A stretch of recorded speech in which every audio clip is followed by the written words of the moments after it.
Lively Blue Reds, Hearts Blood. Brought to you by Big Rapids Tire, Zott's Bar and Grill, Daggett Gilbert Funeral Homes, M&M Lawn Care and Snow Plowing, and by M&M Collision Center. All right, the entire place is ready except for Pat. God, I'm always on time. You know that.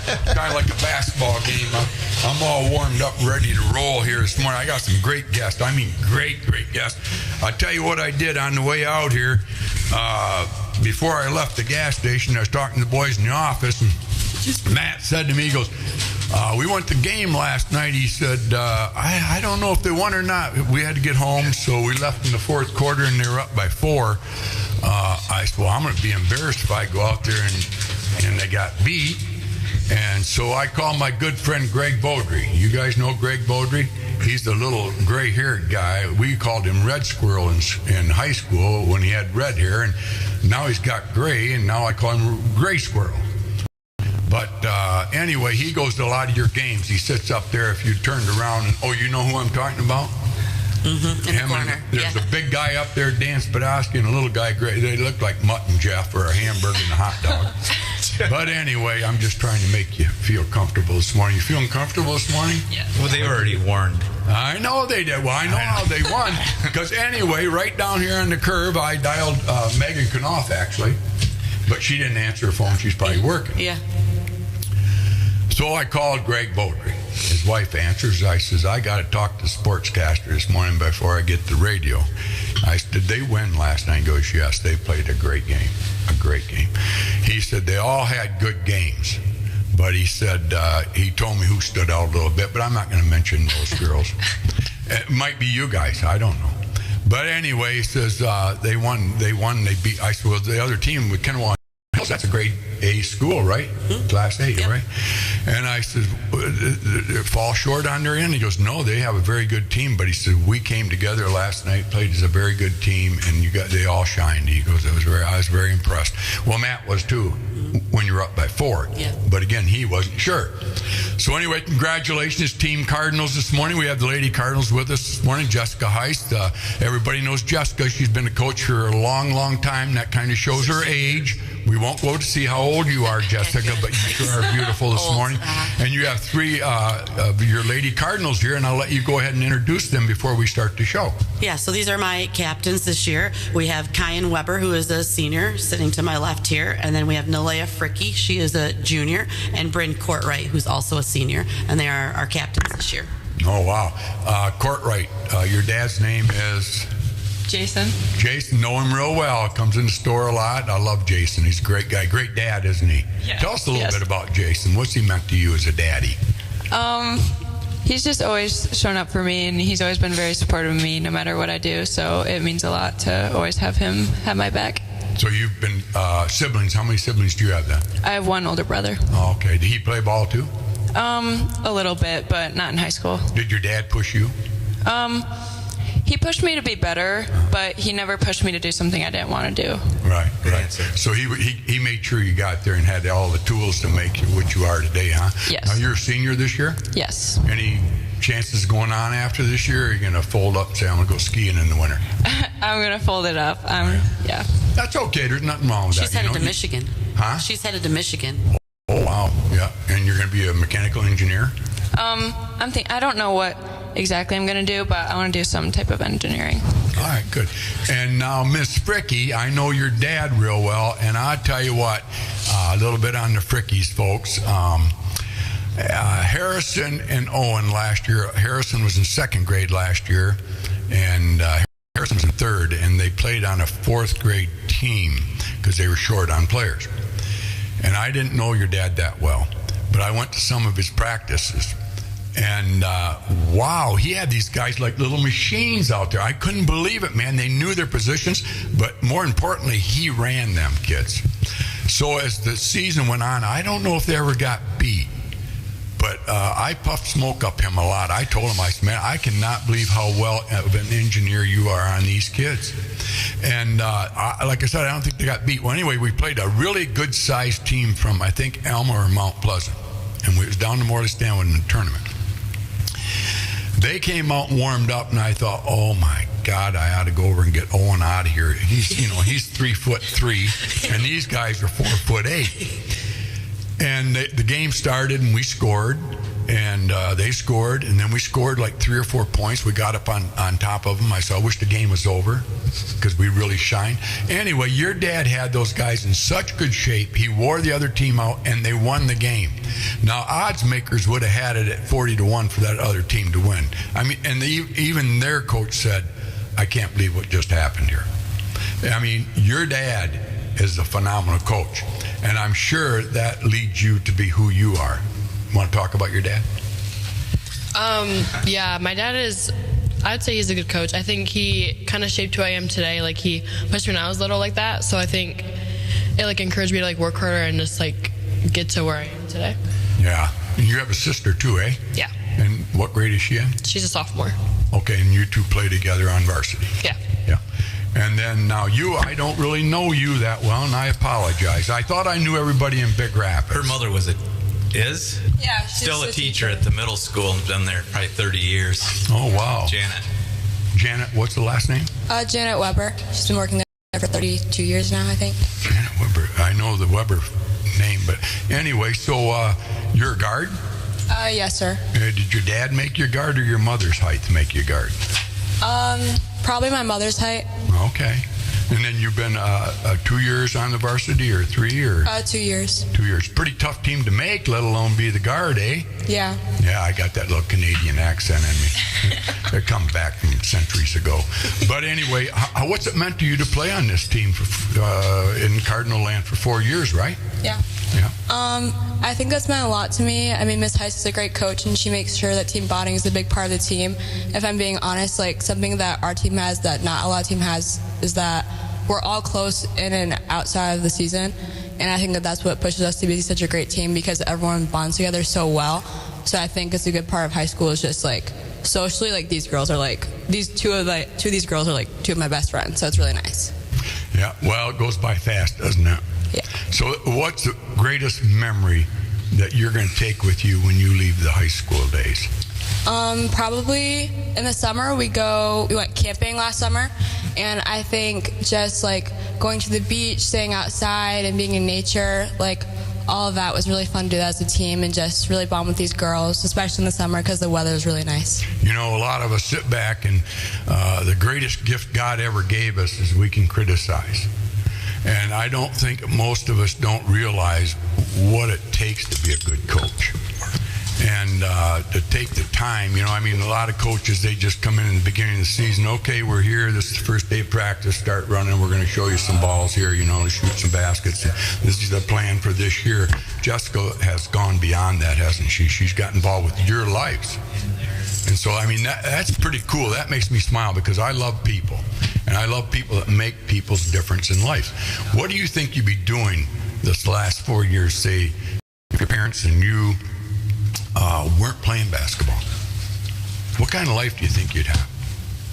Not a very memorable one because it's been such a big part of all of our lives, and I think that without basketball we'd kind of be feeling like we're missing something, and I think that is an extra part, a good part in our hearts is basketball. So if you're a marketing person for the basketball program, 8th grader coming into the high school next year, what would you tell them they have to do to catch Coach Heist's eye?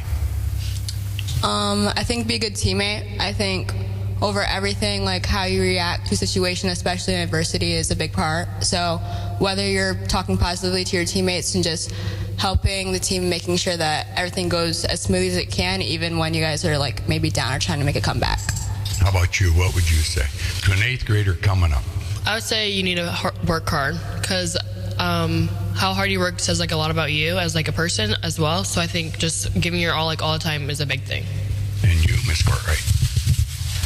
It kind of goes along with working hard, but showing up, putting in the extra time, whether it's staying a little bit later after practice or coming to the summer stuff or the preseason stuff in the fall. It's just showing up and letting everyone know that you're there to work hard no matter what the situation is. Does she run you guys a lot? No, not really. Not as much as she probably should. Right. But you don't get aired, do you? What was that? Well, Greg said you guys stayed right with it last night. I don't know how deep your bench is. We're going to talk to your coach here in a minute. I just kind of wanted to lighten you guys up a little bit, let you know that we're alive in the studio here this morning. I see some beautiful smiles, so I've accomplished what I wanted to do this morning. All right, I'm going to go to Coach Heist here for a minute. Well, let's All right, what? introduce her. I did my homework, too. Oh, well, I Yeah. was going to let her kind of elude on what, but She probably doesn't want to sit there and brag about herself, so Well, she I'll don't- do it. okay, I'll let you go ahead. Go ahead, Okay. Brian. So By the way, we have a co-host this morning, first time in 3 weeks, Sheriff Brian Miller. Take it away, Brian. All right. Well, I've known Coach Heist a long, long time. Think the world of her. So I did some homework last night before I came in. So she's been there 16 years, if I'm not mistaken. I'm thinking it's a record of 280 and 97. So she's getting pretty close to that 300 win mark. But that win percentage is pretty outstanding. She's only had 2 sub 500 records in her 16 years. And then 6 20 plus win seasons, which is just extraordinary and outstanding. So I just kind of wanted to prelude into that, and then that way she doesn't have to talk about it, and we can go from there. Okay. Well, Coach, what happened to the sub 500? What happened I there? think a couple girls moved in the summer. That's, Well- at least I remember one of them. Really? There was I one can 6 kinda and remember. 14, and then 21-2 that following season. No, I know she's done a tremendous job. Very proud of We're her. just reloading. That's Yeah. like we've got. You think ahead to the future, and you know what's coming. I'm talking about 8th graders. We know what's down there in the middle school, and I really think one of those years the incoming point guard transferred out, moved out of like downstate or whatever. So that's what I'm saying today. Yeah. Yeah. Well, I got a lot of questions. Have you ever got tired and said, "This is it"? Almost every day. Really? Last night in the first quarter, maybe. We're up to a little slow start. No, I love what I do. I love that the 3 of them all hit different things that are important to me, and that they know me well and they know what I expect. I expect them to show up, to work hard, and be a good teammate. And these 3 kind of model all 3 of those behaviors. And so the girls make the job fun. We get tired and frustrated at times, but I love the game, and I love getting to teach the girls the game that I love, and we compete. We're going to compete every night, regardless of what our record looks like. These girls work hard, and it's the best part of my day most of the time. Well, God has a plan for all of us, and I guess if you look at Jessica Heist, you have a history. Your blood was molded in you to be a coach. Your father was a coach for many years at Greenville, then he came up here when Tim got the job here, and we needed a basketball coach, and he coached for 20 years here? 22, I think. Yeah. So we all know about your father and what he has accomplished, a Hall of Famer coach, and what he did for Big Rapids. He's got some district championships, always winning, 20-plus games. Yep. But then, unfortunately, sometimes we'd have to go play some team that, over on the coast. Yep. But anyway, had a lot of fun over the years. Your mother. Let's talk about your mother for a minute. What was she to you, and was she a coach? You're trying to get me to cry this morning, Pat? No, I don't. Yeah, but I love mothers. Yeah, and me too. I got chills just thinking of your mother about Yeah. my mother. Yeah. My mother influenced all of Yeah. us. We had 12 in our family. Yeah. How many in your family? There are 3 of us. I have a younger sister. She's 2 years younger than me, and then a younger brother that's 5 years younger. All right. Yep. So your sister's doing what now? She works for the state of Michigan, intake, I don't know what her exact role is, but like when you have to call like For protective, CPS? yes, like Oh, protective really? services and stuff. She works in intake for them, worked there, I would say probably 15 or 20 years. And my brother is actually a basketball coach. He is the basketball coach at Montcalm Community College. They kind of restarted their program up maybe 2 years ago. The Duns actually play for him still. Mason and Dawson graduated here, and Jack Ruggles played for him last year. And then he has a business where he runs like basketball training out of Greenville. So your sister, did she play ball? she did, yep, softball and basketball, and Good as you? Different types of players. Good answer. Yeah, Good different answer. types of players. And talking about my mom, I mean, most of you know the story. My mom was killed in a car accident my senior year, so that was 30 years ago this year, and my sister was with her. So she's overcome a lot of challenges physically and emotionally and stuff that we didn't quite have to deal with. So her path looked a little bit different than mine and my brother's might have, but she walked in here today. She'd be almost normal. She's a middle child, so we still give her a hard time, but we're very blessed that she was able to return to normal life as much as possible as we could without our mom. So, Mom was a homemaker? She was until my brother went to kindergarten, and then he went to school, and she went back to work. She was an English teacher. Good for her. She actually taught an alternative education program in Greenville, and that was kind of her way back in after she'd stayed home with us while we were little. And Dad taught school English also. It seems to be the thing. So when she was in the accident, her students were a big part of that recovery, and big loss for them as well. So she molded you to be a great mother that you are, and your dad molded you into being a great coach that you are, wouldn't you say? I would agree, yeah. So you have an angel up in heaven looking down at you. I do. Do you ever look up at her and say, Mom, what would you do? Yeah, a lot of times it's in the middle of a basketball game where I'm like, what are you doing up there? Can you not help us out a little bit? Right. You know? But yeah, I mean, it's amazing that, I had her for 17 years and she's been gone 30, and I miss her every day, and I think about talking to her. And we lost my mother-in-law, around on Thanksgiving, and she filled a lot of that void, and she's gone too. So there's been a lot of times over the last few weeks where we've had a lot to say, but no one really there to listen. So you just kind of say it out loud and move about your day. Yeah.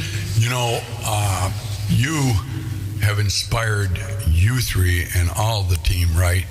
What a model she's been to you girls, huh? So 20 years down, when you come back to the reunion, what are you going to say to the old coach here when she's on that bench 20 years from now? You guys will be spry in your life and just all having your children and married and living the glory of American dream. What are your words going to be to the old coach here? And I say old. She's not old now, but someday we're all going to. Yeah.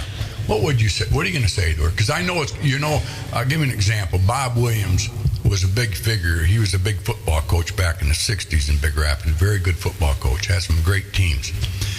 And that's one guy that would come back to our class reunions. And we idolized him. And the one thing I said to him was, thank you. Thank you for throwing me up against the wall in the bathroom. Thank me for telling me I was nothing but things were different back then. Yeah, it was. Well, but that's what it was back then. Because he molded me. He was one of the guys that molded me into who I am. And you don't realize it right now in your lives. But she is molding you as much as your parents are. She is. So, but you're going to continue seeing your parents in and out for the next 20 years. But you're not going to see Jessica.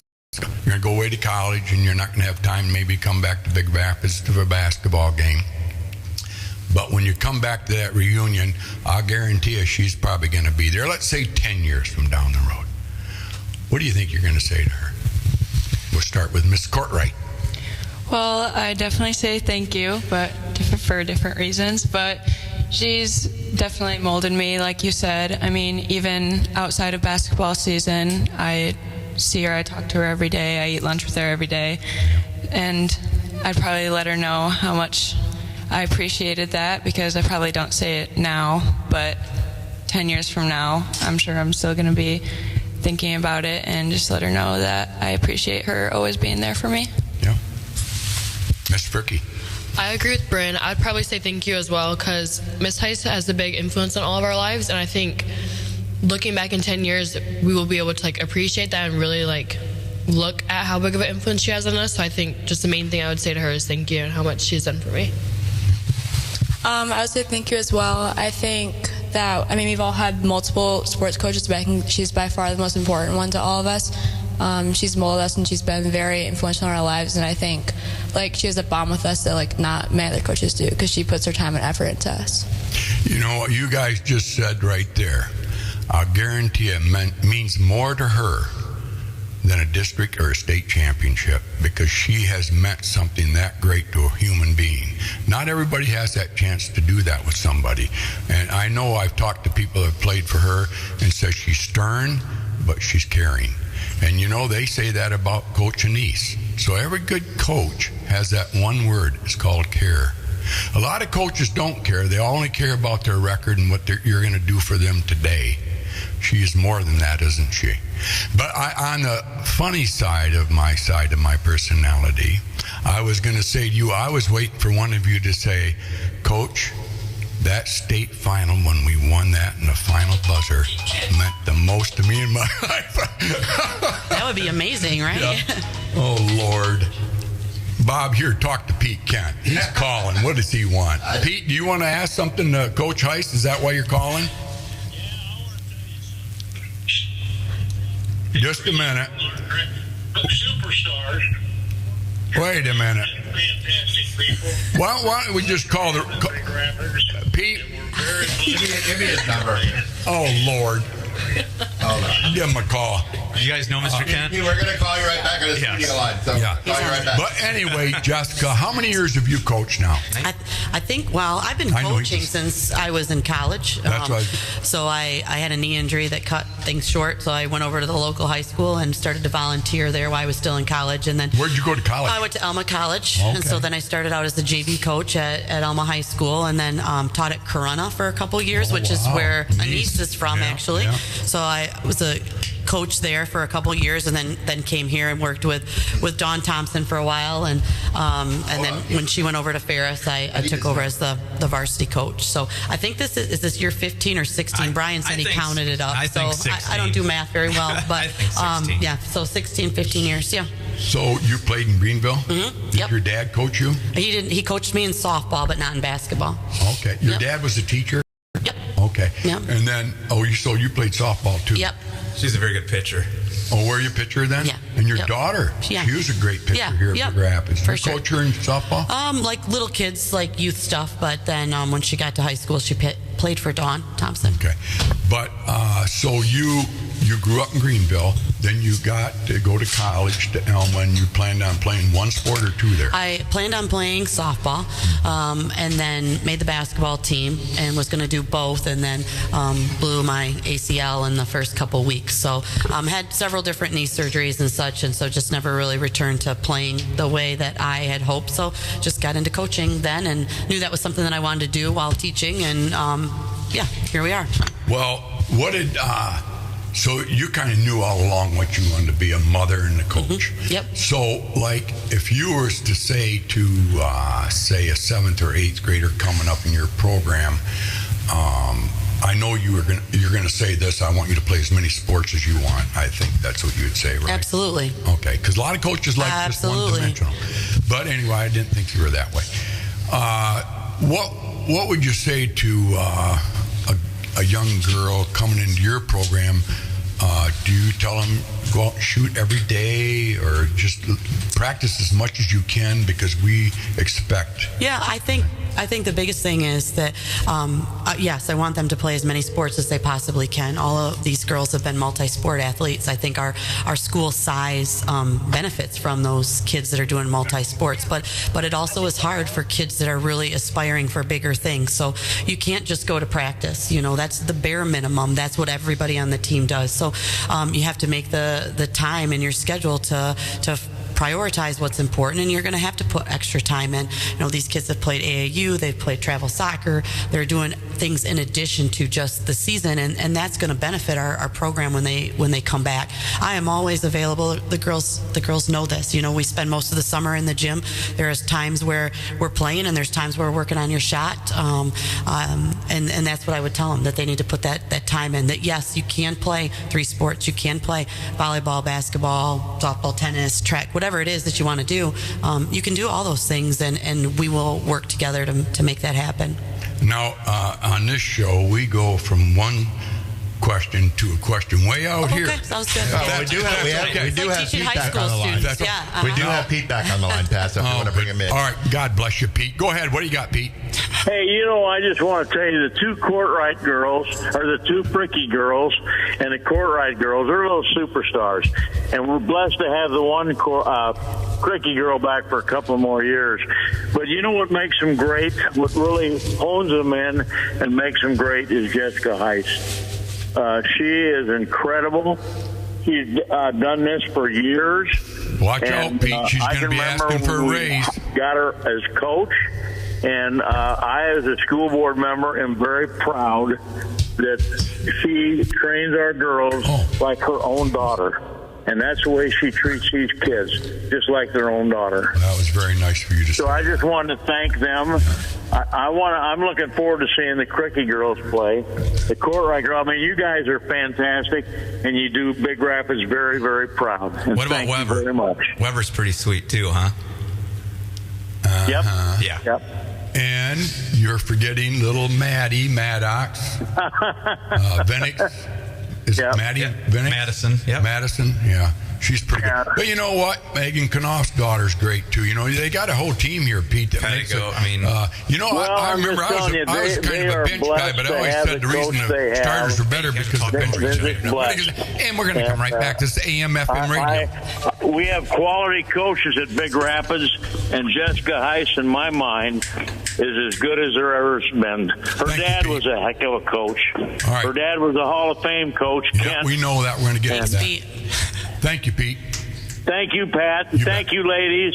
Bye-bye. Thanks, Bob. All right. Well, thank you, Pete. And I'll tell you what, for 88-year-old man that can still talk, that's pretty good, isn't it, huh? 88 years old, going strong. Gotta love him. But anyway, Jessica, we're going to take a break here. If you girls want some water or whatever, that's about all we have here. No Mountain Dew. Water. We'll take a break and thank our sponsors, Big Rapids Tire and Zot's Bar and the Funeral Home. There you go. You guys ever been to Zot's? Yeah. Yeah? No. All right. Well, you'll get a M&M gift Collision. certificate when you leave today. We'll Best stop burgers in town, honestly. Yes. Well, We'll we get you want, certificates, yeah. So Yeah. we want to thank M&M. We're going to take a break here. Zot's Bar, Daggett Gilbert Funeral Home, M&M Collision, and none other than Hook That Curries. there you go. We'll be right back. More Curry's Hot Stove League B1029. It's snowing again, and the last thing you want is to have to deal with that old clunky snowblower that might not even start. Or perhaps you've been told that shoveling is not a very good idea for you. Well, wouldn't you like to have the peace of mind knowing that your driveway and walks will be taken care of? M&M Lawn Care and Snow Plowing wants to give you that peace of mind. No matter how long or short your driveway is, M&M can take care of it. If you just want snow plowing and walk shoveling, or if you like the full treatment with a layer of salt, they can do that as well. If you're a business owner, you know that an unplowed parking lot means lost revenue. Let M&M take care of it before your doors open. Remember, customers on the plow list get first priority when the snow comes.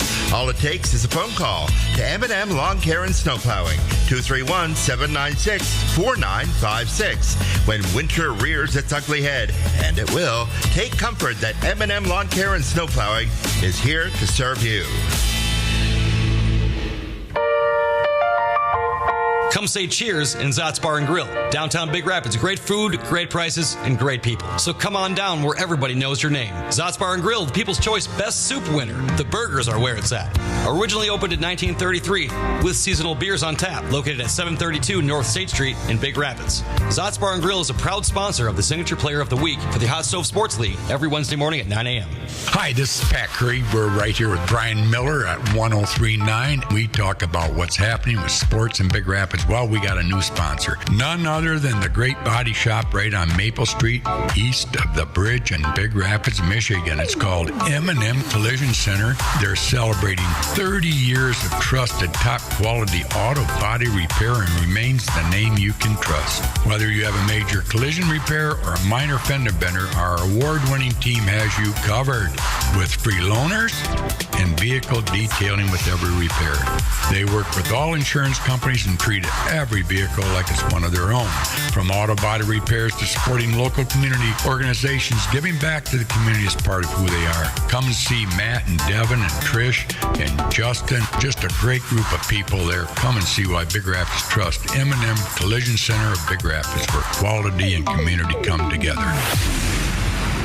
This is Alec Gary of Daggett Gilbert Funeral Homes in Big Rapids and Barrington. I believe what sets Daggett Gilbert Funeral Homes apart from everyone else is our commitment to service excellence. When a family calls, we are there before, during, and after the funeral experience. I want you to be able to trust calling us. You know, we're here to guidance and counsel each and every single family to each and every single need, and we just feel like the commitment to families, especially ones that put their care and trust in us, we are going to go above and beyond to do anything we can to help a family during their time of loss. This is Alec Gary, a legacy of service, a promise of care, with Daggett Gilbert Funeral Homes, located in Big Rapids and in Barrington.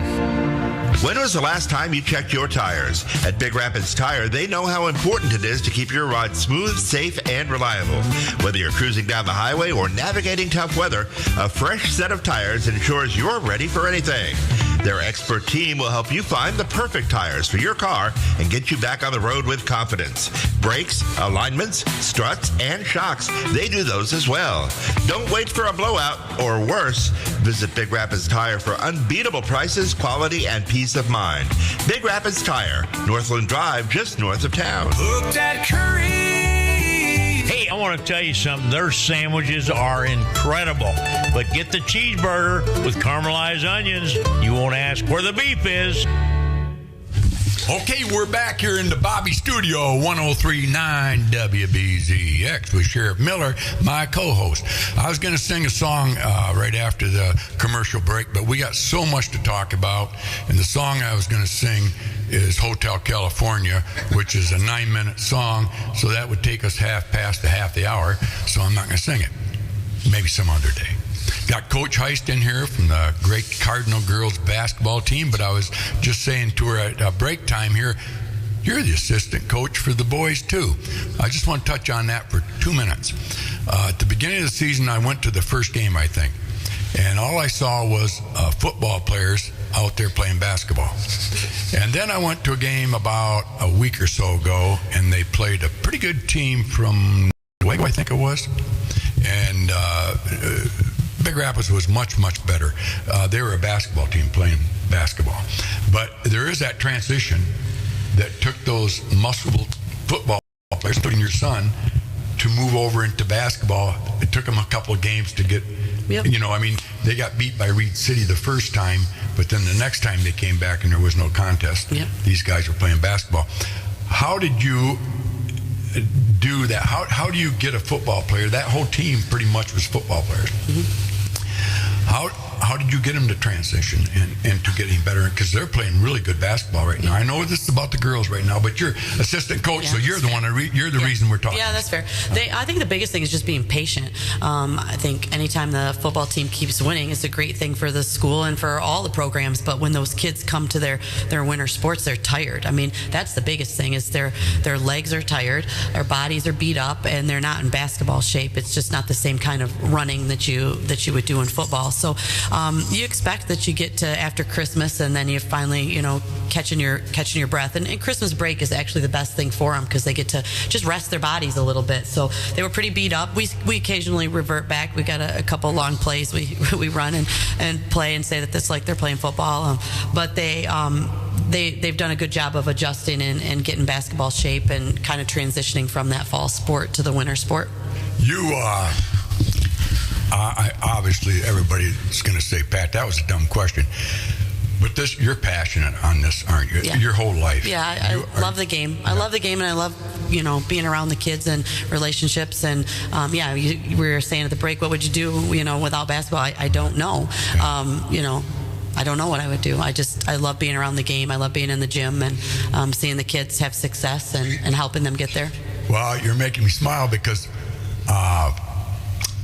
you are a mother of 3? 4. 4. And I know you're a good mother, But they're in the gym more than they are in the bedroom, aren't they? Yeah. When Ty, our youngest, was born, somebody said, "You're going to stop coaching now, right?" I was like, "Well, why?" Yeah, well, shouldn't you be at home with those babies? I mean, what are we going to be doing at home in the winter in Michigan, sitting there, you know? So the kids have grown up in the gym. They have had fantastic role models. You know, my kids' best memories are of being little kids on the bench, and looking up to those kids and just wanting to be part of it. And you know, we're coming to the end with the second one, and I'm probably going to get all choked up, but I think about all those kids. I mean, he went to the Breslin Center on the bench with those kids, and that probably is his best memory. And so, yeah, I could be at home and doing that, but I think my kids wouldn't have it any other way, and that's how I grew up. So mentor. Yeah, who is absolutely. It? My mentor, you know, I probably already mentioned him. You know, I wanted to emulate my parents. I had fantastic parents. My dad still, I call him and ask him questions about X's and O's, and I've never met anyone that sees the game the way that he does, and I will never see the game that way. You know, and my mom, I wanted to be the mom that she was. That, you know, I'm still influenced by her, even though she's been gone for 30 years. So. What did you learn from your mama? Balance, you know, that even though we get caught up in the game, it's not all about the game, and that you've got to balance, you know, all the different things, your family, your faith, your friends, all that we got to take a step back once in a while. Patience, you know, and optimism, you know. So she was your hero? Mm-hmm, yeah. Do you have a hero? No, probably just my parents, yeah, you know. Right. Well, they're your hero. They are, you know, and I wish I could be a little more like my husband. He's the calm one in the relationship. You know, he's the rational one. I tend to, you know, maybe think with my heart first, and he uses his brain a little more.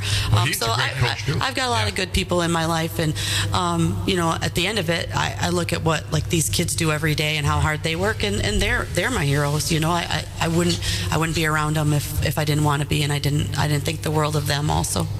Do you ever think about calling a former player up and ask her how she's doing? I mean, you don't have time, obviously. I can do that, but I hear from a lot of them. I think my favorite thing is, you know, on my birthday and Mother's Day, I get texts from them, and wow, cool. you know, and you talk about like 10 years down the road and stuff like.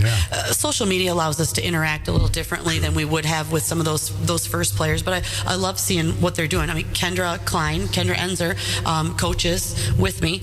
She played for me my first year. We won a district my first year when she was a junior on the team.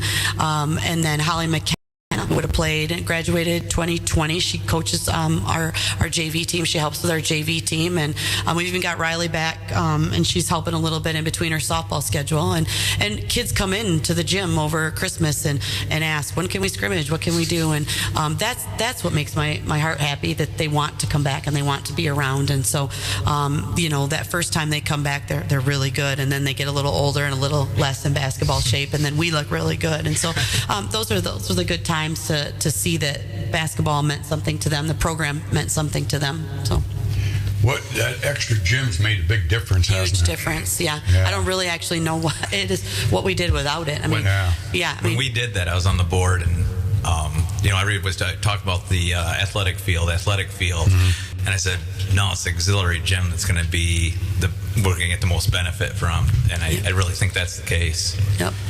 I have to admit, I was wrong. I love it. Yeah, especially since I got grandkids coming up playing in it. It makes a difference when it's yours. It's busy. It's busy all night long, you know. And now, your husband's a pretty good coach. Yes. He's coached my grandkids. No, he is. I've been pretty impressed. I tell you, Mr. Fricky there and your husband, I think you put those two together at the varsity level. We got a shot. Yeah. We got a shot, especially with the Curry kids coming up. Well, I think what's important to know, and we got to give a shout out to all of them. You know, Tim's been doing this a long time, and I know Nate has, and we have lots of them. But those youth programs are such an important part of the success that we have at the high school level, and most of it's related to skill. You know, everybody wants to win, regardless of what age level you are. But our youth coaches that have been doing this a long time have really focused on developing those skills. You know, learning how to handle the ball, learning about floor spacing, how to shoot the ball correctly, and that transitions when they get older. And that's been a big part of both of the boys and the girls program. And the success has been those parents that are volunteering their time and talents to, you know, help those kids. How about dinner? Who cooks? You or Tim? Well, this is a tough one here. Who cooks at my house, guys? McDonald's. Well, that is not one of my strengths. I don't know how the hell you find time to do anything but basketball. Yeah. It's just your whole life, and I think it's some awesome. crock pot stuff. Well, you know, the thing that you are doing for your children, and I tell this to a lot of parents, you're keeping them busy, and you're giving them structure that's going to mold them to be good adults and leaders in life. And I commend you for that. But, you know, it's tough being a coach and a parent. Everybody gets criticized. Believe me, I get criticized. And you got to have big shoulders. Now, you have been in it long enough. You just bypass that, don't you? You just say, you know, I am who I am. My record speaks for itself. How can you deny me but respect? And you earned that respect. But it's still, coaching is really a tough profession. I don't care if you're Tom Izzo, you're going to have criticism. You made the wrong mistake, you played the wrong guy, or anything like that. But I guess this isn't really a question. I just want you to know you are appreciated in this community. Thank you. Quietly. I don't, you know, we don't say thank you enough to people that made a difference in our lives and our children's lives. And you've done that. So that's a mark of excellence. Your daughter, fabulous player. I went to a few of her games when she played at the high school here. Yeah, she deserved to get what she got. She went on to play softball at Ferris. I don't want to tear you up or nothing, but you went through a tragic part of your life with your mother. People don't understand it until you go through that. But your daughter had a terrible accident here recently, and her whole life was in front of her. Like, I'm 72, and I just read an obituary, a gal dying at 61, and I thank God when I read her obituary for letting me live another 11 years more than her. Mm-hmm. So anyway, I don't want to get too sensitive here, but I want to ask you how your daughter's doing, and I want to ask you to answer the question, what is it like to coach a daughter, mm-hmm. and now you're coaching mm-hmm. your son. But she had to make you smile every game because she was hitting the boards. I mean, that girl was a fantastic basketball player, and then a softball player too. And actually, she went on to play at Ferris, mm-hmm. which is a great program. Mm-hmm. And I want to talk to you and ask you how she's doing, how she's recuperating, and will she be playing basketball, softball? Mm-hmm. So she's doing very well. She was in an accident in September and broke her wrist, arm, and both bones in her arm, fractured her wrist, and now has 17 plates and screws just in that small wrist area. We're very fortunate. It could have been a lot worse for her. You know, the struggle is the severity of the accident that she lives with, and her identity is wrapped up in being an athlete, being a softball player at Ferris, and being able to work out and feel, you know, be who she is, and that's been really hard. So they said it'll be a year before we really know if she can return to normal as far as her wrist goes. Mm-hmm. Normal is different for a softball pitcher than it is for just a regular person. So we're hopeful. She's a hard worker. She's always been a hard worker, and so she's starting to she just released from occupational therapy and is doing physical therapy now, and the people at Ferris, and I think you know, have really helped her do that. And she sees them probably every day, and they're working through it, and she's going to be okay. And if she's able to come back and throw a fastball, then we'll feel pretty fortunate, because we're really lucky, because it could have been a lot worse. Yeah. What was it like coaching her for 4 years? Good and bad, right? Like, so she was great. She was the kid that showed up early and stayed late, you know, as a coach, the kind of kid that you want to coach. I probably didn't coach her the way I should have. I probably didn't let her do all the things that she was capable of doing, because I let some of those voices get to me, and that was hard. And you're trying to balance that. You know, she had the opportunity when she was done to play basketball or softball, and she chose softball, and she loves the game of basketball still, and she's going to make a fantastic coach someday herself. But no, it was never hard. It was easy. Coaching her was easy, and I wish, you know, in the moment I didn't enjoy it enough. I'm trying to do that better this time. But it's hard. Time goes fast, and she was a hard worker, and she was a fantastic shooter, and she would have done anything to win for her team. So I know. And if I could add, no, go ahead. She's a better person than she is an athlete. Mm-hmm. Knowing her, knowing her brothers. I don't know Drew as much as I know Cole or Ty, but I've spoken to you before how much I think of Cole, and Riley's right there. And, you know, there's not a friend of Cooper's that I love more than Ty, and I truly mean that. You know, you get them together, now look out, but the two of them together they are characters. But I love that kid. Yeah, no, what I'm trying to do here is just so the community gets to know who Jessica Heist is. Do they ever have problems? I mean, they play ball. My daughter-in-laws both said the reason your daughter was so good when she was back in high school there, she goes, Pat, she works at it 24/7. I said, well, did she ever have a doll? Or did she have a basketball? It's funny. Grandma bought her a lot of dolls, and they're in boxes. They're probably worth some money. They are. And she had one birthday party when she was 10, and all the girls got the dolls out when they left. She's like, well, I'm not doing that again. And it just wasn't her thing. But really, it was like 7th grade. She played in a Macker in 7th grade, and she came home, and she was like, I was not very good. In fact, I think I was the worst player on my team. And she just went to work. And she, I'm not over exaggerating, she would get up in the morning, and she would, especially in the summer, she would balance her day and have it planned out between lifting and shooting and pitching, and it would just start all over again. And she just spent hours by herself just working at it. You supported her, I know, but did you push her? I never ever had to. I can remember growing up, my dad would be like, did you shoot 20 minutes today? You know, I'd be like, oh, do I have to? You know, never did I ever have to say, have you worked on your, you know, have you pitched this week or today or whatever. Most of the time it was like, it's okay to take a day off and to rest. She played AAU and travel softball all the way through, and so we just basically followed her around. But she loved it, so we loved it.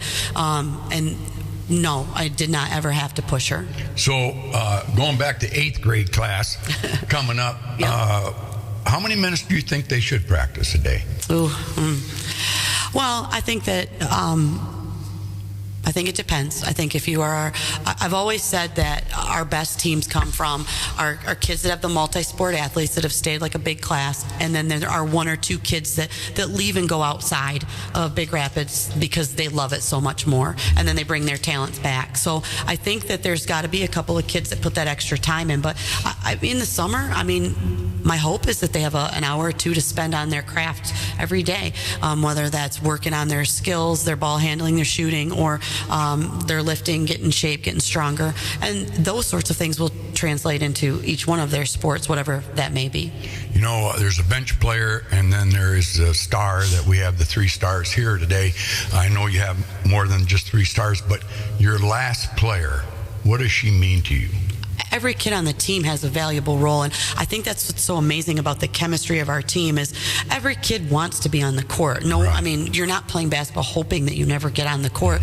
So there's some acceptance and awareness that comes that is really difficult. And even though internally they may be having different thoughts, every one of our kids is supportive of every player on the team, and they accept their role. We have some really hard conversations early in the season, but it makes a huge difference, I think, to our team that they know that they have somebody that's going to support them and back them up. And then in turn, when they get their chance, people are just going to be as excited for them as well. So each one of those 13 girls is valuable to us every single day. And we wouldn't be able to be as successful as we are without all of them. Now, who are they? Who's the bench player? So we got lots of kids here. All right, so we've got 13 kids, right? So we have just 2 seniors. So we have Kyan and Bryn, who are our seniors, and then we have our juniors. We have Nalea, and we have Kaylee Knopf, you mentioned, and then Ava Martin, who moved in. She came from Pine River a couple years ago and couldn't play last year, but she's involved this year. To get all the juniors, I try to do this in order here, and then we have a ton of sophomores. Wow. So the future's bright. Yeah. So we have Neray Fricky and Madison Venix and Ava Pedigo, who were up last year as freshmen. Wow. And then we have 4 or 5 fifth quarter kids that played part JV and have been transitioning over, and that would be Liv Godfrey and Maddie Cooley and Emily Waltz. Am I forgetting a sophomore? And then we have one lone freshman, Murphy Lazinski, who did the same thing, who kind of played the fifth quarter kids. Was that 13 girls? Did I miss anybody? There was 12. Who did I miss? Oh, this is bad. I love it. Help me here. No.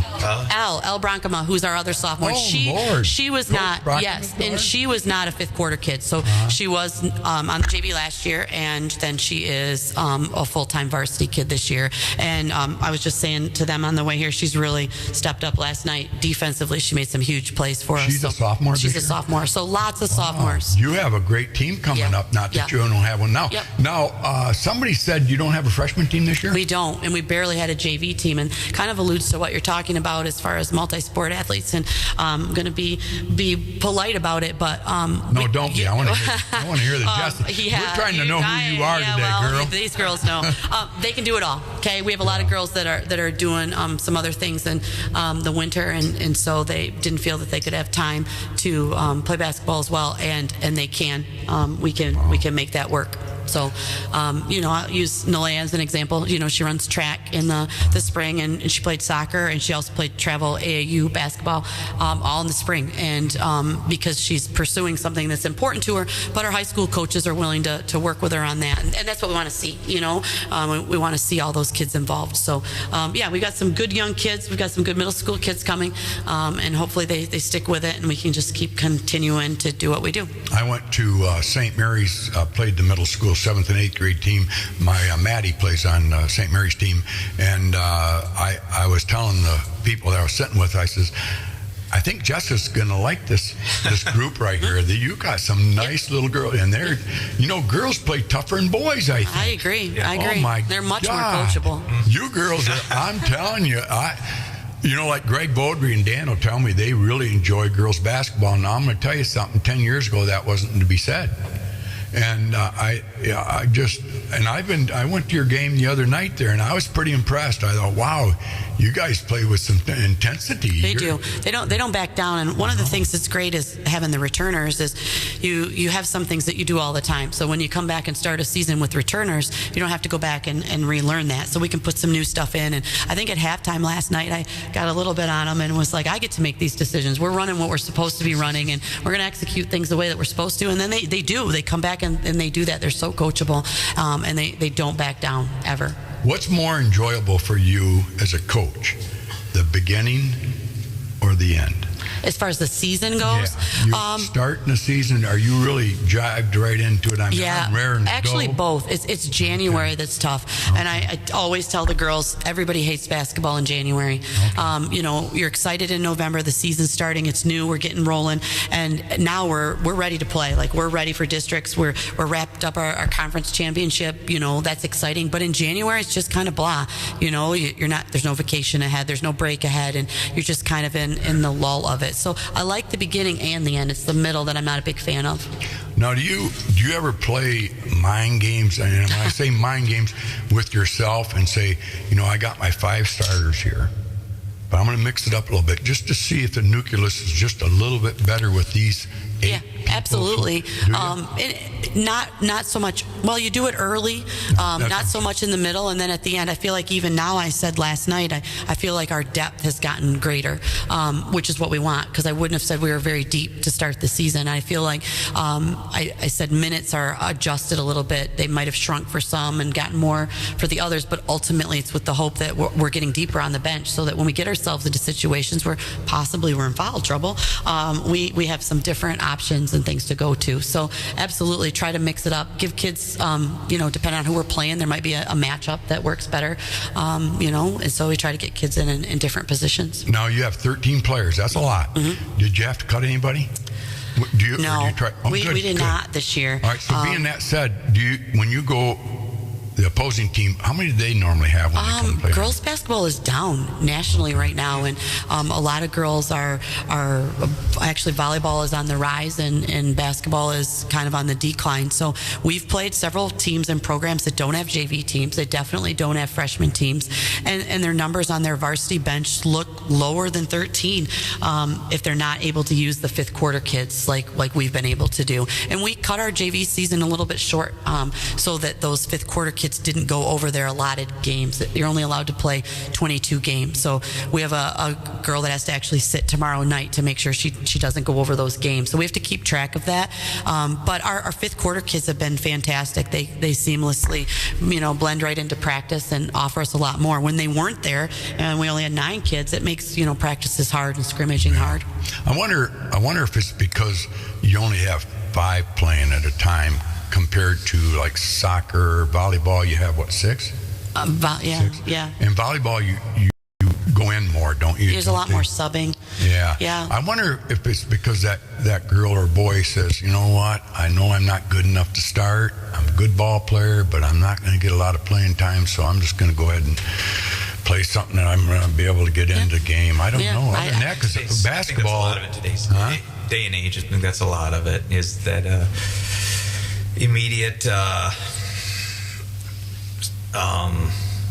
satisfaction, I guess, is the word I'm looking for, instead of maybe working, being part of that team and earning your time. And I think that's sports as a whole, or life as a whole, with young people, no offense, but I think that's part of the problem nowadays. A lot of the girls don't necessarily like the physical contact that comes with basketball. I think that would be the number one thing, people, that you're running and then you have that physical contact, which I would dare say a lot of us, that's the part we enjoy about it, the physicality of it. So different reasons, different kids have different interests, and that's okay, and we want to support them in those interests. We just want to support them while they're still playing basketball. Well, it is a more physical game, girls, and I ask you girls, than it was 5 years ago even, isn't it? Is that because you get away with it, you think? Are the refs a little bit more lenient, or are the refs not as experienced as the old refs were? Because, back in the day, if you bumped somebody, you're called. I think we still have the same refs, Pat. Do you? That you probably had back in the day. I mean, I'm just being honest. It's a problem. I mean, our officials are getting older as well, and we're starting an officials class actually at the high school next year. I know Chip Hills has one, with the hopes of being able to bring in some younger officials, but I can let them answer about the physicality and what you think about that. I think the physicality came up because I think a lot more of the girls that play now are they like the physicality. I think it's a big part of the game, and I think a lot of people play because of the physicality, and I don't know, me personally, I like it. It makes me want to play more. Mm-hmm. Right? She is being very honest there. Yeah. Well, but you look at girls soccer. Go to a girls soccer game sometime and see how physical it is. Mm-hmm. I think more so than boys soccer. I know Maddie, we went to Mount Pleasant the other night, and again, 8th grade, and you can tell I'm a proud papa, but boy, she played a very physical team, and they were much bigger, but she held her own. I mean, she never went to the ground. I mean, I thought, whoa, that hurt. I don't know if her brother could take that. So my hat's off to you girls. I think you play a little more. Do you think Jessica is a little more physical than the guys? Yeah, I think they're scrappy. I think they're they get on the floor. They sacrifice their bodies and they get after it, and it becomes a little bit over aggressive at times, but it's good. I played basketball with my sister, and I remember those days, and I've got 2 sisters on the team where there's a couple of times where we have to separate them. They're going at it, but it's making them better. They're pushing each other to get better, and they're not afraid to do that and compete against each other, and then they take that with them to the game, and they're all on the same team, which is awesome. Well, all I know from Big Rapids right now, I'm going to tell you, because I talk to a lot of people, they're very proud of the way you are representing us in the win column. There's nothing better than winning, but playing a good game is second only to winning. And I tell you what, they're very proud of you girls. And now, 10, 12, 15 years ago, there wasn't a lot of people talking about girls basketball. But for some reason, you've come, and now they're saying, actually, we enjoy that better than the male. That's a hats off to you guys. But anyway, now we're going to go into districts. You guys are peaking right now. I like a horse when it peaks right before the finals. You girls think you're peaking right now, or do you think you're just playing as good as you always have? And what is your perception on what the season is right now coming into the districts? I wouldn't say we're peaking, but it's definitely a different mindset right before districts. Whereas before, we're still worried about playing our best, but we're kind of building, we're still working on things. But now, these last couple of games before districts, these are where we need to like tune up our little mistakes, and we are just trying to play our best so that we're prepared for next week. Well, like going into Kennewaw Hills wasn't like going in against Morley Stanwood. Morley Stanwood's a good team. Morley Stanwood was undefeated but when we beat them. Yes, but they're always. I know they are. I agree. Yes, no, but I see you what look you're at saying our about area. the size. I'm just saying, Reed City, you probably weren't intimidated when you went to play Reed City. You weren't intimidated Chippewa Hills. Right. You weren't intimidated Morley Stanwood. Although good programs, but going into Kennewaw Hills, were you intimidated? No, I don't think so. I think a big part of the way we play our game is we don't overlook anybody, and we don't think that we're worse than anybody. We step up to every game the same way with the same mindset that we're just going to play our hardest, we're going to play our game, and get the win no matter who we're playing. Good. How about you, Miss Fricky? What was you thinking when you went into Kennewaw Hills? Just another game? I was thinking we're about to win. Pardon? I was just thinking we're going to win. Yeah, good for you. That's good. That's your dad talking, isn't it? I don't think your dad ever gotten beaten anything? Probably not, huh? Probably. Or how about you, Miss Weber? I think we were going in like thinking that not that like we're gonna win by a lot, but like a big issue with teams that we play is a lot of time they're a lot taller than us, and this team is pretty much even in height. So I think that gave us a lot of like encouragement that like we would win. I feel. Yeah. So when you went into that game, 0-0, who took the lead? Who scored first? Pardon? Kennewaw Hills. They did. What was the score after the first quarter? We'll just go real quick, recap the game. Wasn't it 11-20 at the first quarter? I believe so. Yeah, 11-20. We were down. You were down by 9 points. What did the coach do to you guys that, boom? I mean, normally when you're down by 9 points, well, you know, I mean, really, sure. You can answer it, Jessica, if you want to. I'd just like to know what happened there, because you were down by 9, and now the momentum's going their way. You got to get that changed. You guys never quit, though, did you? And that's why you came back. They must have a little bit, maybe. Did they get too comfortable, you think? I think we took a different approach after the first quarter, and like we got to like where our comfort zone was, and we just dialed in a lot more, and we just got a stronger start to the second quarter then, and I think they kind of like took it back when we were like starting to pound it down on them. So when you won that game, did you say to yourself, we can do this? We can win every game from here on out? Because you just won a Division A student athletes, right? Yep. And you said they're a little taller too, eh? We were about like even, I would say. Okay. And we've played some big teams. We played Mount Pleasant, Covenant Christian. Wow. They were big. Saginaw Heritage. Yeah. Wow. And they were a lot bigger than we were. We competed with Covenant Christian, who is ranked like top 5 in Division II. I think we lost by 3. And we played a fantastic game against them. Mm-hmm. Mount Pleasant, we were kind of down like we were against Kennewaw last night, but came back and made it a game. I think we lost in overtime. So we set the schedule up to play some of these tough games, win or lose, so we can get something out of it and learn and be ready when we face those teams outside of our conference in the districts. Let's talk about districts real quick. Coming up, do you know who you play first or no? We do. We actually have the 1 seed, which is based on like our wins and losses and our opponents' wins and losses. It's a whole big formula that I don't understand, but we're the 1 seed, so we have a bye and we don't play until Wednesday. So we'll play the winner of Ludington and Reed City on Wednesday night. Let's see, today's Wednesday, so next Wednesday? Next Wednesday. So where will that be then? It's at Cadillac. Oh, okay, that's a nice gym to play in. So then, who else is in your district? So on the other side, the 2 seed is Fremont. So they have a bye and don't play till Wednesday as well. And then you've got Newaygo and Cadillac have to play on Monday night as well. So they get the winner of Cadillac and Newaygo. How good are those other teams? I think any one of those teams could win on any given night. They've all kind of played. Ludington's beat Fremont, Fremont's beat Ludington, and I think Ludington beat Cadillac, and Cadillac might have beat, I don't know. I mean, they're all kind of all over the place. So did you play Fremont? We did not play Fremont. We played Fremont last year in the district finals, and it was not our best night. They're a different team than they were last year, and we are a different team than we were last year. So, so we'll probably see. I mean, we'll see Ludington or Reed City. Both are going to give us the competitive game. So we're just going to take it one game at a time and see where we get. You find. Hold on, I got to say WBCX Big Rapids. Oh boy, hour goes fast. I'm sorry, girls. I'm going to keep you a little bit longer. Does Jessica Heist go into a different mode when it comes to districts compared to the regular season games? You guys want to answer that, or do you want me? Yeah, go ahead. You girls answer. Does she change? Do you see anything changing out of her that motivates you just a little bit more because this is the last game, or we're going to go on? Do you see a change in character at all? I honestly think she has the same intensity, and I think that's what pushed us to be better players, is that she takes every game like if it was our last, and I think that the intensity doesn't really switch up. I think that she coached us the same way we would as if it was the beginning of the season, and I think that is what pushed us to be better players overall.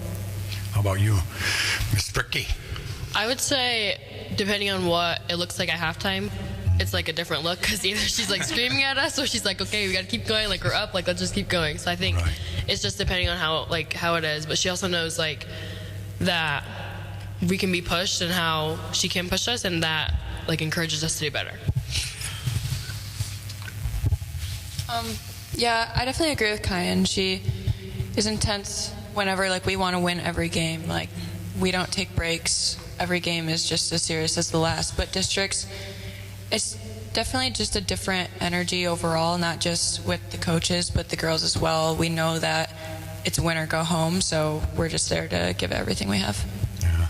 Well, you know what's nice about your coach? She's been there how many times? 15? So, I mean, she's been there a lot more times than you guys have been there. So that's, that's a positive there.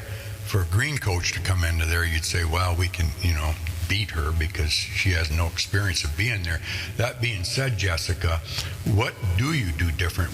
What do you have to do to motivate these people to realize that, this is do or die here? And this is the game we got to play. Now, the other thing I want to ask you is selfishness. When you go into a game like this, you got to obviously play with 5 players. How many people do you plan on playing when you go in a district, or do you not know that answer? So I think preparation is big. My job is to be prepared so that I can prepare them. I watch a lot of film. We have a league trade where we trade league films every week, but I have to go out and find some film on the teams that we're going to play. So like I have a collection of the different teams that are in the district, and I've started to watch them, looking at their tendencies so that I can come in and then our coaching staff, we can execute a practice that fits the needs of that particular opponent. And that happens all year long. I think that at this point in the season, I know that I've got a good 7 that I'm for sure going to rotate. I might get to 8 or 9, or if there's a special circumstance, we might throw somebody in. But usually going to play that 7 or 8 deep on a regular rotation. And I think they're right. If they can't, they have to create the energy, and this is sometimes what I say to them is the energy is a big part. We started a game at 6 o'clock last night, and it was dead in the gym. It was quiet and silent. By the end, we've got everybody engaged, but when there's not a lot of people in the gym, we have to create our own energy and excitement. And so that's just a reminder that has to happen right from the tip, because that's an important part of how we play. Your teammates buy in, that 13th player, 12th player? Do you see encouragement from them? Yeah, I think our team does a really good job at buying in and showing up even when maybe you're not playing the role you think you should be. I think everybody, all people on the bench, someone does something good, they're standing up, they're cheering. There's not one person that's sitting down. I think, we're all there. But, now, being that said, though, I smile because how many seniors do you have on that? 2. So those other girls know there's a future here. Yeah. We're coming up. Now you got a big sophomore class, you said? Yes. Yep. How many sophomores? What did we count me? Let's see. I got 3, 4, 5, 7 sophomores that are on the varsity. And then you got some pretty good 8th graders coming up. Mm-hmm. So someday, I'm definitely, if I'm alive, I'm going to have you back in here when there's 17 seniors. Yeah, that would be awesome. I want to play. Yeah, that's awesome. But we've had different years. The last 2 years, the senior classes have been pretty normal. The 2023 class, I think there were 9 senior girls. Wow. Or 8, 9. How did you handle that? the same way that we handle this, you And know. they buy in. They buy in, Good. every one That's of them. good. That's you then. That's our program. That's Yep. our That's culture good. and our coaching staff, and when we're really honest, and they have to accept that role early on, and it's tough, and we try to communicate with them, but I'm always very aware, like I want to get this kid some minutes. I want to make sure that they feel value, and I don't always do a great job. I know that, but that is something that I Do you try think to you're be getting better, conscious Jessica? of. I'll let you know in a couple of weeks. Yeah, there you go. No, but do you think that I every think year you learn something too? You know, I always tell everybody, when you think you know it all, Yeah. you aren't learning anything. Correct. I don't know it all, and I'm not afraid to ask questions. I feel like sometimes we have, younger people that come in and are afraid to ask questions because they're afraid it makes them look like they don't know what they're doing. But asking questions is the best way to learn. Like I learn something every day. You know, I watch a game. Just last night, I was watching a recap of the Michigan game and an attack of a 2-3 zone that I liked, and I stop and I film it and then I write it down and we save it. We put in a new play this week, a new zone play that I saw that I really like. So I'm always trying to learn. I don't have all the answers, and I definitely make mistakes, and I think being aware of that is a good thing. You're having fun though, aren't you? Love it. Yep. Yeah. What else do you think you would be doing? I don't know. Reading books. I like to read.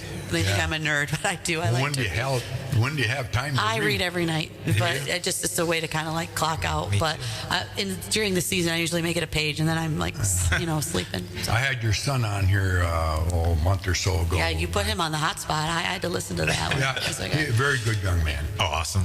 You got to be very proud of him.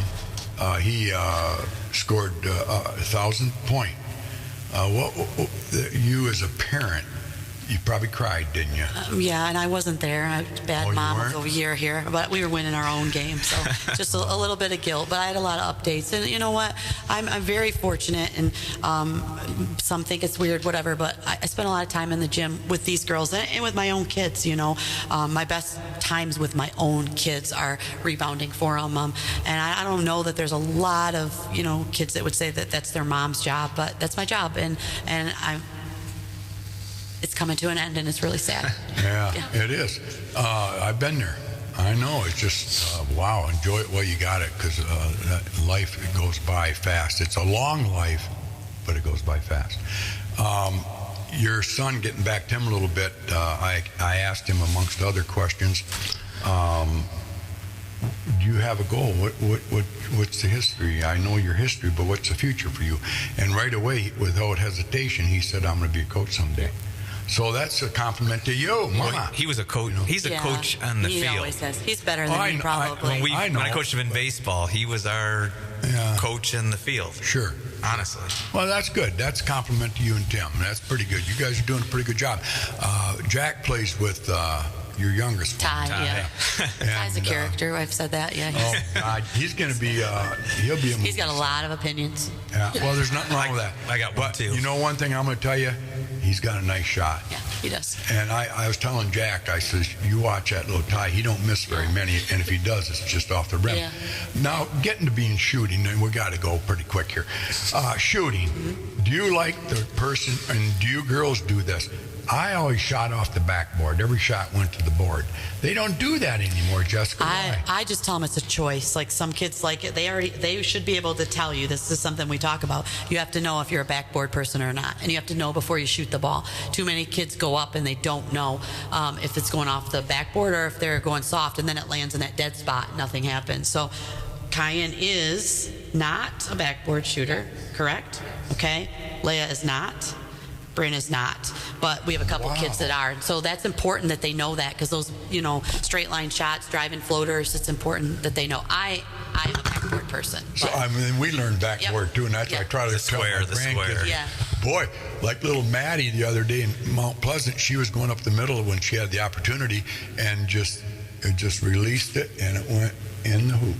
And why don't you use that backboard? But these kids got better eyes than we had. I don't know. My third one, Drew, he is not a backboard person, and he hits that little floater in the middle, and I don't know how it happens. And every time it goes up, I'm thinking, use the backboard, but it works. Right. So.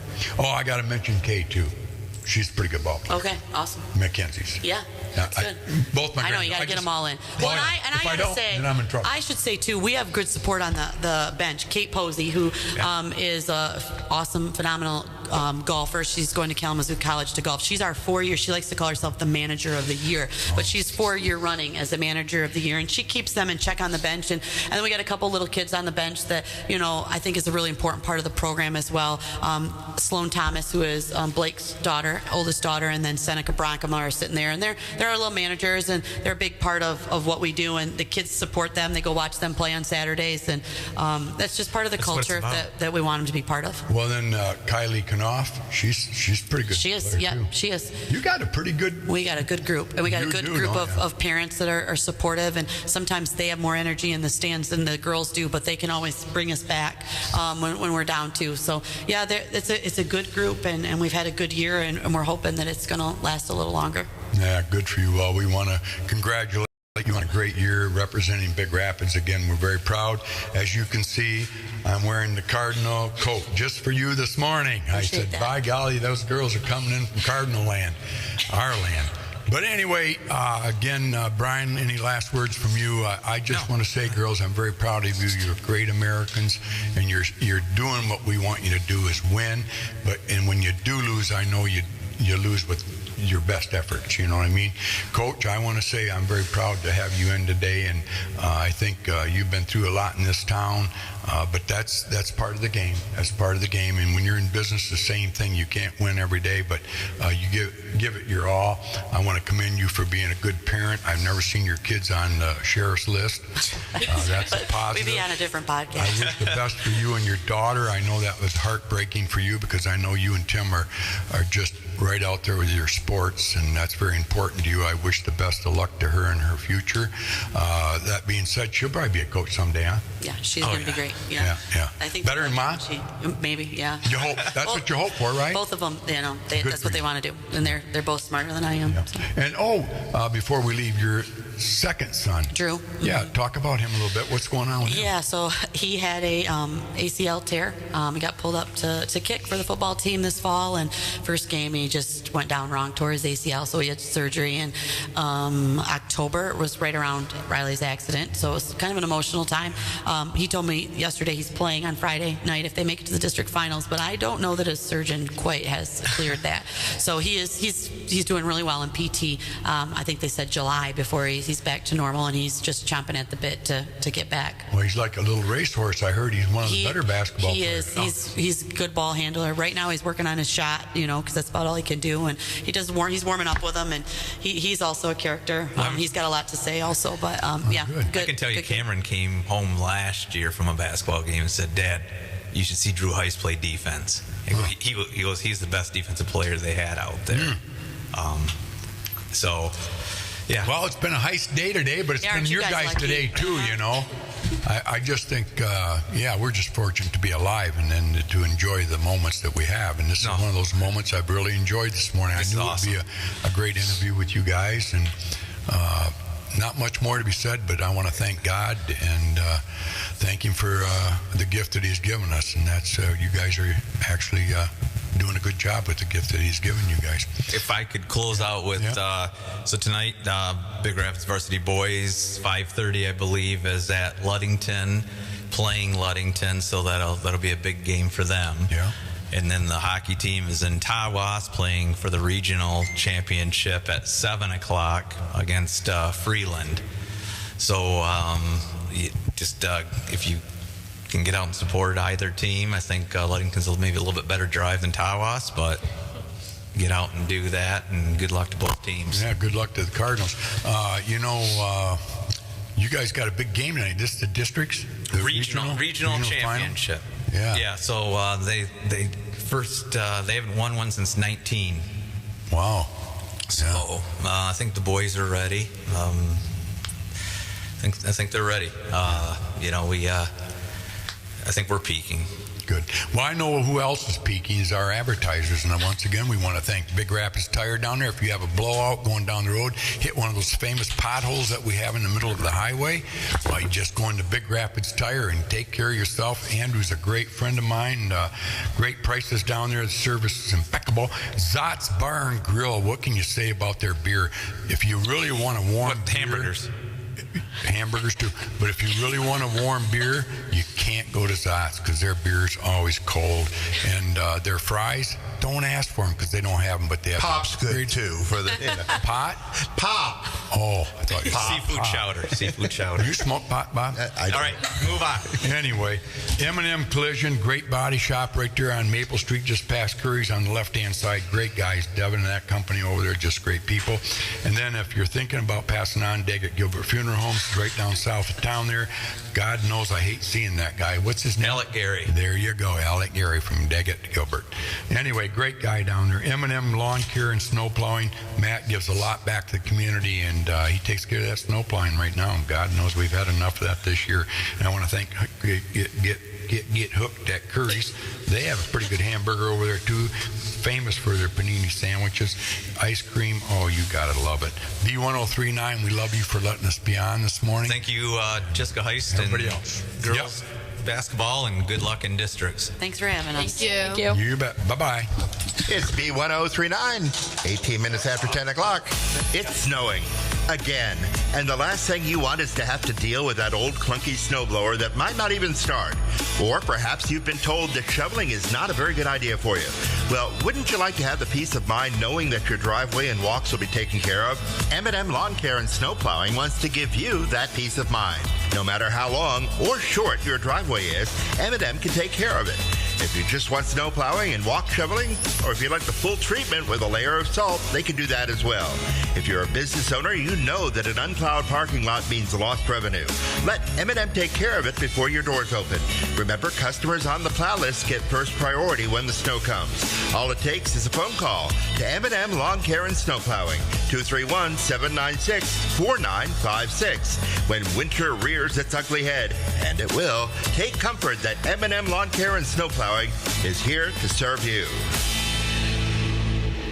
This is Alec Gary of Daggett Gilbert Funeral Homes in Big Rapids and Barrington. I believe what sets Daggett Gilbert Funeral Homes apart from everyone else is our commitment to service excellence. When a family calls, we are there before, during, and after the funeral experience. I want you to be able to trust calling us. You know, we're here to guidance and counsel each and every single family to each and every single need, and we just feel like the commitment to families, especially ones that put their care and trust in us, we are going to go above and beyond to do anything we can to help a family during their time of loss. This is Alec Gary, a legacy of service, a promise of care with Daggett Gilbert Funeral Homes, located in Big Rapids and in Barrington.